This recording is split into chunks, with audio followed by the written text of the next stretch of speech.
Je suis Pierre-Emmanuel Vaudiot, je suis organiste et j'ai le grand bonheur donc d'être organiste de ce merveilleux instrument ici à Saint-Félix-Lauragais, qui est un instrument de la fin du XVIIIe siècle, tout à fait représentatif de son époque, dans une région en Languedoc où les beaux instruments à la fin de l'Ancien Régime sont assez nombreux. Alors cet orgue a été construit par deux facteurs qui étaient associés, et principalement Grégoire Rabini, qui était un facteur d'orgue installé à Toulouse, mais d'origine sud-allemande, d'origine souabe, puisqu'il est né à Augsbourg. Il s'est installé à Toulouse apparemment en 1766 ou 67, et il y est resté, puisqu'il y est mort en 1821.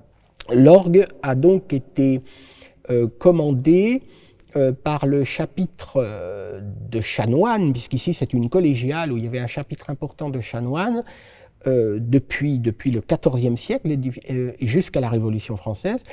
Et les chanoines ont passé commande à Grégoire Rabini. Le marché a été signé le 31 juillet 1779 et l'orgue a été reçu le 19 septembre 1781. Mais cet orgue n'a pas été construit que par Grégoire Rabini. Il a une histoire intéressante, c'est-à-dire qu'un facteur nommé Honoré Grinda, qui était, lui, né à Nice, donc italien, puisqu'au XVIIIe siècle, bien sûr, c'était Nice, le comté de Nice était pas rattaché à la France, c'était le royaume de Piémont-Sardaigne. Grinda était principalement tuyautier, c'est-à-dire qu'il façonnait surtout les tuyaux de l'orgue. Il a fait son compagnonnage, on peut dire, chez Grégoire Rabini, et ils ont travaillé ensemble.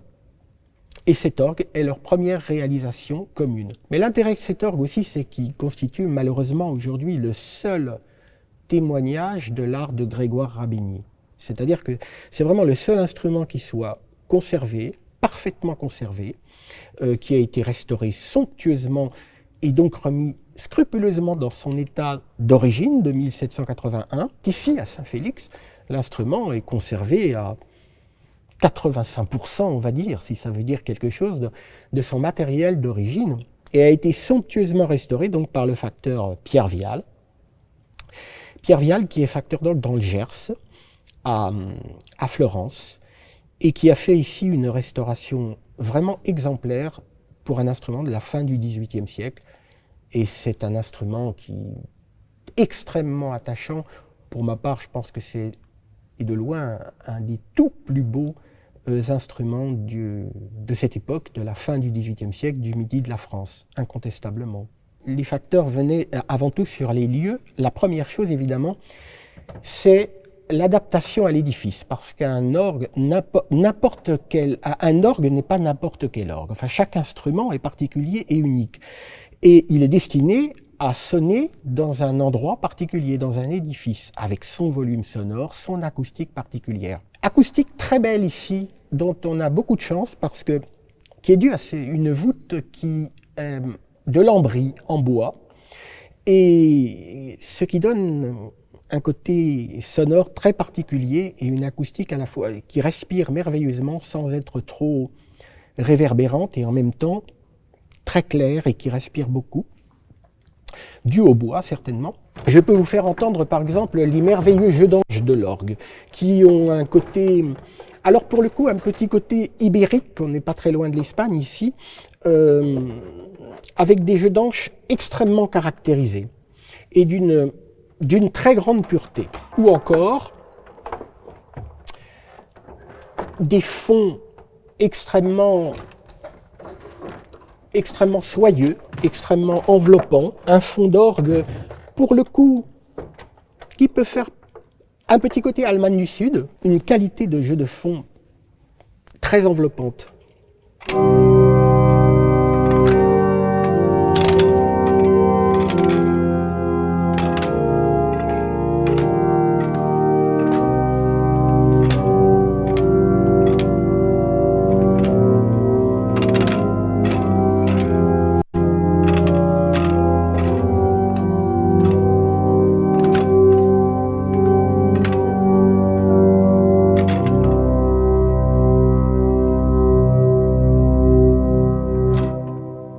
on voit tout le velouté, le soyeux de ces jeux de fond. Donc là, c'est vraiment un orgue français du XVIIIe siècle, de la fin du XVIIIe siècle.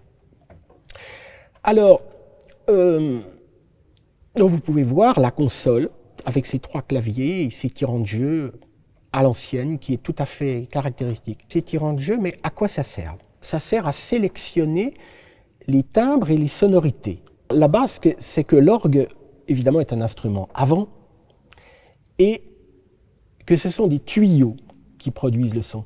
Des tuyaux de métal ou de bois. De métal, c'est-à-dire d'étain, et de plomb et d'étain dans une certaine proportion, selon les couleurs sonores qu'on veut. Et de bois, ça peut être le chêne, le châtaignier, certains tuyaux en sapin aussi, pour les gros tuyaux. Donc c'est un instrument à vent et à tuyaux. Il y a 2183 tuyaux. Évidemment, si on voit que les jeux de façade, la façade de l'orgue, ça n'est rien. Ce sont les tuyaux de montre qui chantent, effectivement. Donc voici la sonorité des tuyaux qui se trouvent en façade.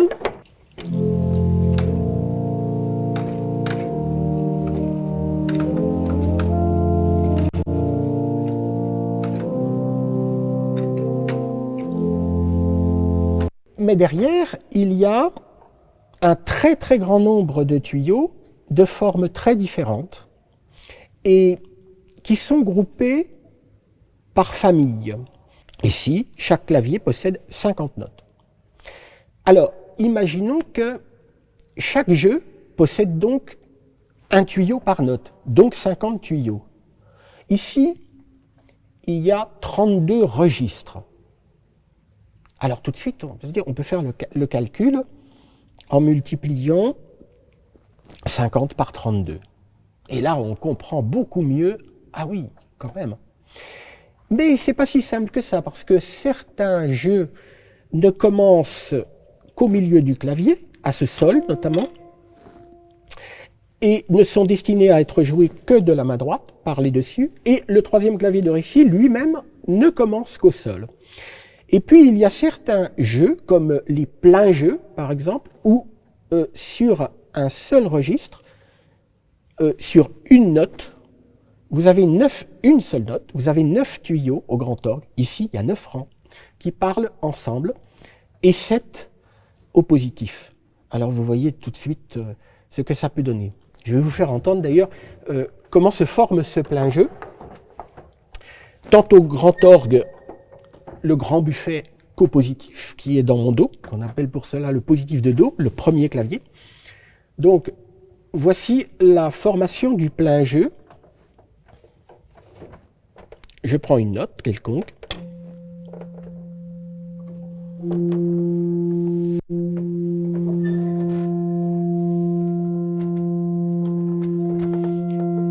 Et d'un coup, je vais y ajouter le plein jeu proprement dit, c'est-à-dire 7 tuyaux sur une seule note.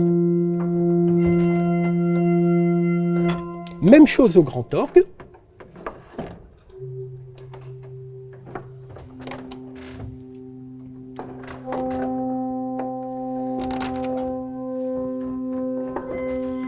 Et cette fois, 9 tuyaux.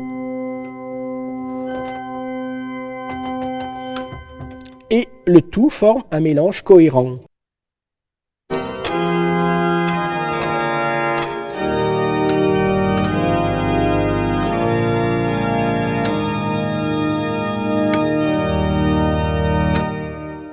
Voilà. Donc là, vous pouvez imaginer déjà toute la richesse harmonique d'un tel instrument. Ce mélange, d'ailleurs, le plein jeu, est absolument caractéristique de l'orgue français des XVIIe et XVIIIe siècles, qu'on appelle l'orgue classique français. Au XVIIIe siècle, à cette époque, les orgues français ont souvent cette configuration qu'on trouve ici. Ici, nous avons le grand corps, qui comporte donc la tuyauterie des 2e et 3e claviers et de la pédale, et puis le petit buffet dit positif de do. puisqu'il est dans mon dos, il est dans le dos de l'organiste. Alors pourquoi dans le dos? Parce que la console, justement, c'est ainsi qu'on appelle le poste de pilotage, si on peut dire, le tableau de bord d'où agit l'organiste, est dite en fenêtre, et ça se comprend. C'est-à-dire qu'elle est directement prise dans le grand buffet. La mécanique étant directe et allant directement chercher les soupapes avec leur ressort, ce qui permet un contact extrêmement sensible et une délicatesse dans le jeu et une maîtrise de la soupape. Et cette mécanique directe, dite suspendue, alors foulante pour le positif bien sûr, puisqu'elle passe sous l'organiste, eh bien exige cette position des claviers et de la console, qu'on appelle donc console of fenêtre. La base, c'est effectivement les soufflets qui constituent la soufflerie, plus ou moins nombreux, et c'est, j'allais dire, le ventre, ce sont les poumons de l'orgue, c'est la base. Bon, sans vent, il va de soi qu'il n'y a pas d'orgue, il n'y a pas de musique. Le vent pour l'orgue est le sang dans notre corps. Il n'y a plus de sang, on est mort. Il n'y a pas de vent, l'orgue est muet. Au XVIIIe siècle, on a des soufflets, comme nous pourrons voir, qu'on appelle cunéiformes, c'est-à-dire des soufflets qui s'ouvrent en coin, à la manière des soufflets de forge. De gros soufflets, bien sûr. Alors évidemment, aujourd'hui, un ventilateur électrique, une turbine, envoie le vent dans ces soufflets qui servent de réservoir, avec une pression calculée par les charges, et qui emmagasinent le vent. Au XVIIIe siècle, il n'y avait pas de ventilateur électrique, bien sûr. Donc, il y avait un souffleur qui soulevait les soufflets alternativement par les bascules, afin qu'ils soient toujours remplis pour alimenter l'orgue. Alors, entre ces soufflets et l'orgue lui-même, enfin, les sommiers, c'est-à-dire le cœur névralgique de l'instrument sur lequel sont posés les tuyaux, se trouvent des conduits, tout simplement qu'on appelle des porte-vents. Alors, de dimension très calculée, évidemment, selon la pression désirée. Et ces porte-vents viennent des soufflets, entrent dans l'orgue et ensuite se subdivisent en différents aiguillages, si je peux dire, canaux, qui envoient le vent dans les différentes parties de l'orgue afin qu'il soit bien alimenté. Mais il ne s'agit pas uniquement comme vous dites, d'appuyer sur une touche pour que sorte un son. Il faut aussi avoir sélectionné un jeu. Parce que si j'appuie sur une touche, ben on n'entend rien. Alors, par contre, si je tire le bourdon, on entendra le bourdon. Si je tire la trompette, on entendra la trompette. On pourrait dire que l'orgue fonctionne un peu comme une bataille navale. Il y a les abscisses et les ordonnées. L'aspect horizontal, l'aspect vertical.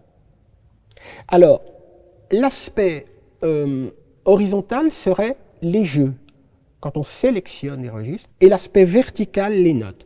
C'est tout simple, parce que vous avez la touche, la vergette qui est reliée à la soupape, qui va serrer, donc la touche tire la soupape, qui revient par un ressort. Ça, c'est pour la touche du clavier. Mais si je n'ai pas ouvert de registre, la soupape est ouverte, mais le vent ne peut pas passer. Alors, le registre, qu'est-ce qui se passe quand je tire, par exemple, un jeu comme ça? Eh bien, dans le sommier, il y a entre deux planches, une planche qu'on appelle le registre, proprement dit, coulissant, qui va donc qui va coulisser, finalement, glisser, afin que les trous, ils sont évidemment percés de trous qui correspondent à chaque tuyau, mais qui ne sont pas, le registre étant poussé, en communication. Ce qui fait que lorsque j'ouvre le registre, les trous vont se trouver tous en face.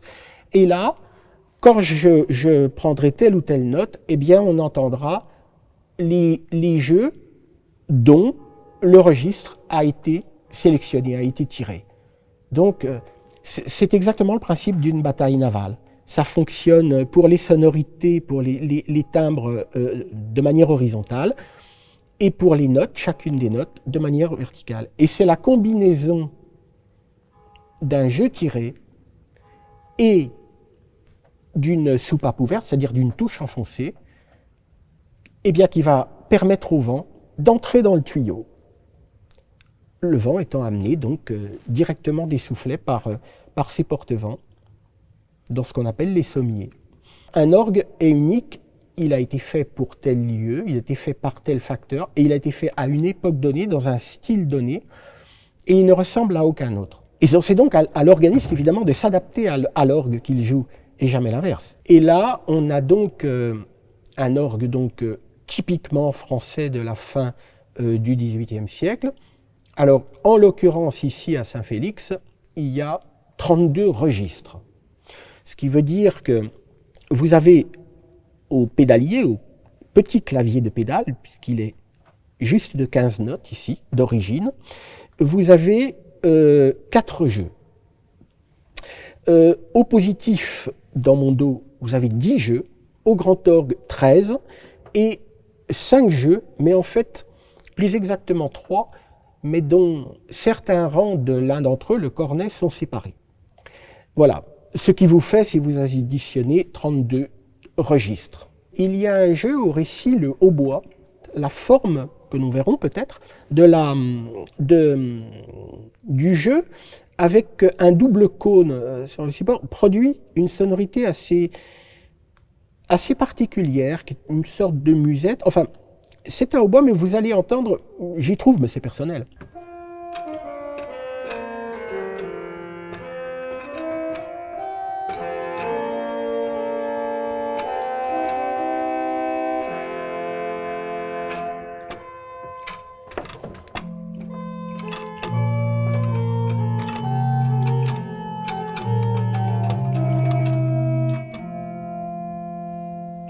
Voilà, un jeu assez particulier. On a une trompette très délicate aussi au positif, qui a beaucoup de caractère et assez fine. Pardon.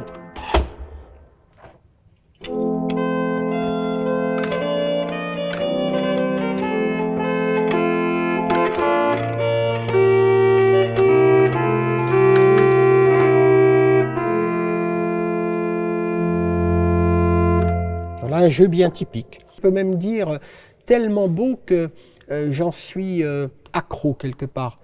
C'est une drogue. Et je peux vous dire que ces timbres sont tellement beaux que j'en ai besoin. Et j'ai besoin de les entendre. Voilà.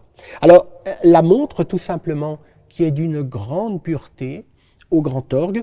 Et puis, ce beau jeu au positif, qui est le chromorne.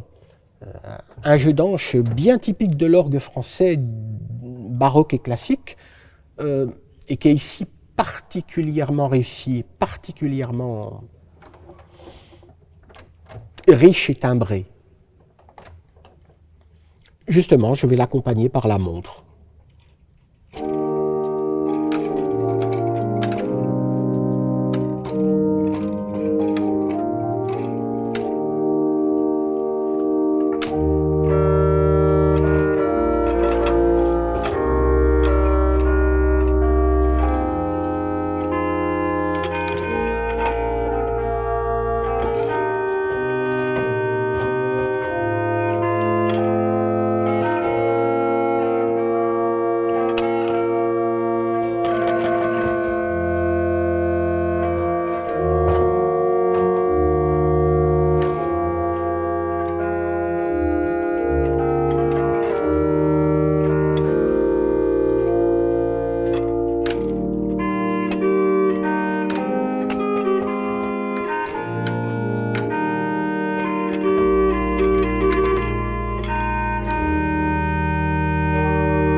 Voilà, on a une poésie ineffable dans ce jeu.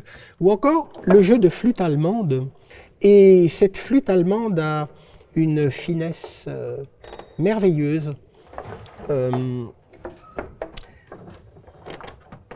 qui effectivement évoque vraiment la vraie flûte traversière.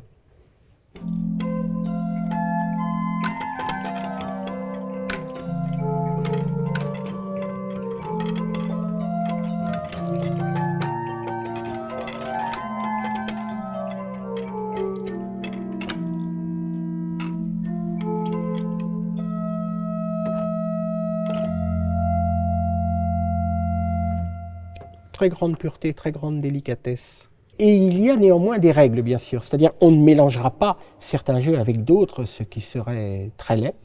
Et puis, il y a des mélanges qui, par contre, sont assez codifiés et qui se font traditionnellement. Quand je parle, par exemple, dans un orgue français, du fond d'orgue, du plein jeu, du grand jeu ou grand chœur, le chœur de jeu d'anche, le grand jeu.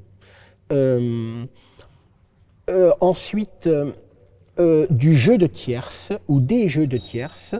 Et puis, chaque jeu certains jeux sont propres à être solistes et chantés en récit. Quelque chose qui n'irait pas du tout, imaginez que je mette la voix humaine, par exemple, avec le plein jeu.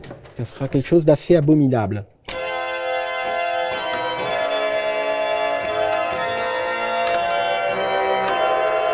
Voyez, c'est très laid. Bon.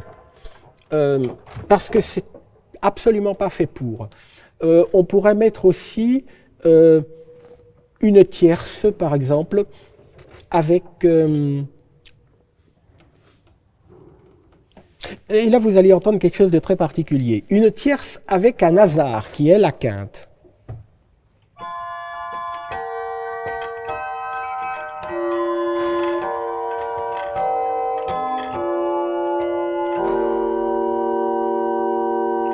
Vous entendez quelque chose d'un peu surréaliste, d'autres choses. Ça s'explique tout simplement parce que justement, et là on va venir à un mélange qui lui est par opposition totalement régulier et même emblématique également de ce qui se faisait dans l'orgue français qu'on appelle le jeu de tierce. Les deux jeux que je viens de tirer ne produisent que des harmoniques. En l'occurrence, la tierce produit, si je joue un Do, on entendra un Mi. Et le nasard, qui est une quinte, on entendra donc un Sol. Alors, on ne peut pas les utiliser. Non, on ne peut pas les utiliser tout seul. C'est un petit peu comme le plein jeu d'ailleurs, qui vient sur tout un fond, le fond d'orgue, de fondamental, comme on dirait les épices ou le sel. Vous n'allez pas manger juste des épices ou juste du sel, c'est épouvantable. Eh bien, si vous tirez un plein jeu seul, sans tous les fonds qui vont avec, c'est un peu ce qu'on ferait. Et là, donc, tirer ces jeux-là seuls, le nasard et la tierce par exemple, c'est un non-sens. Par contre, vous allez voir comment se constitue le jeu de tierce complet, et ça c'est un vrai bonheur. Je tire, supposons que je vais faire un accord parfait complet. Donc, je tire juste mon bourdon de 8 pieds, qui est vraiment le jeu de base de l'orgue. Un jeu très...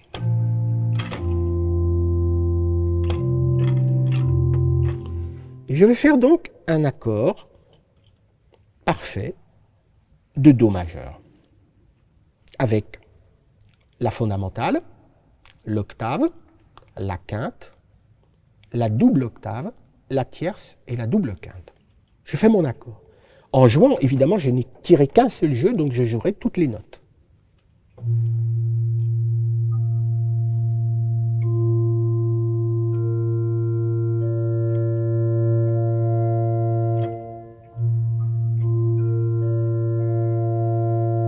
Et bien maintenant, en jouant une seule note, juste ce Do, je vais avoir la même chose et l'accord complet, en faisant intervenir les jeux qui vont amener ces harmoniques. Écoutez.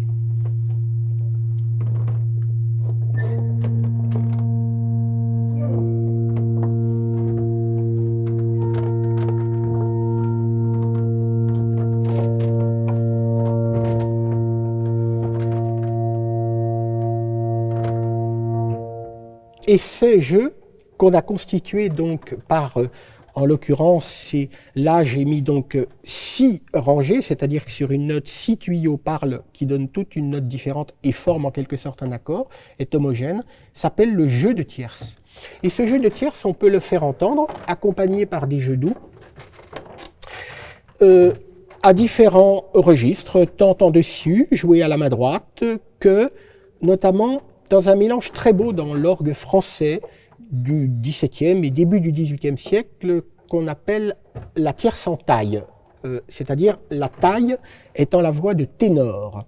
Donc c'est la main gauche qui cette fois chantera au ténor, le pédalier assumera le rôle de la basse continue, Et ce sera accompagné dans les dessus par les jeux doux à la main droite.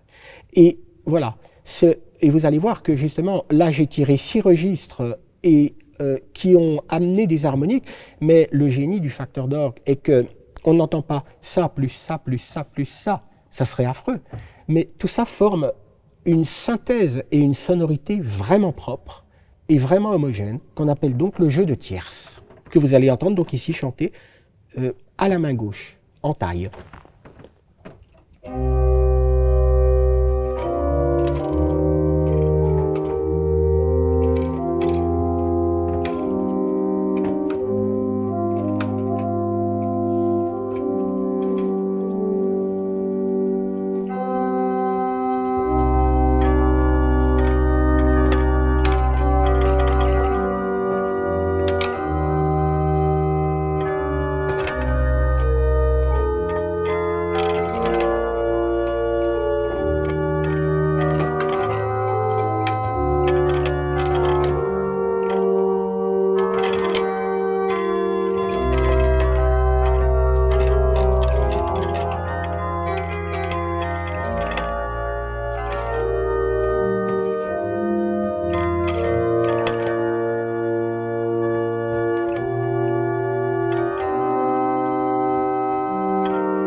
Voilà l'exemple d'utilisation d'un bon mélange, Les auteurs anciens parlaient des mélanges réguliers.